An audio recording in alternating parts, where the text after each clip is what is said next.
Introducing my 3D printed Tardis and pilot, followed by before and after images.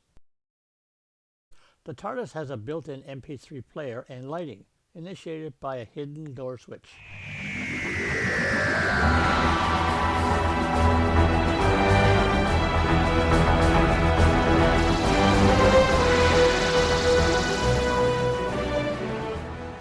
These miniatures prove to be great subjects for developing painting skills.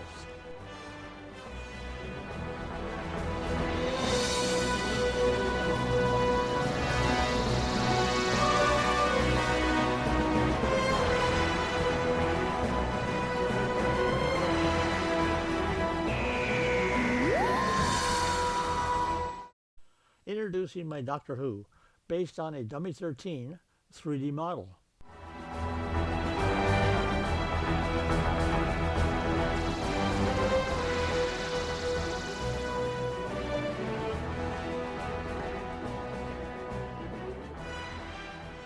I hope you found this sharing interesting.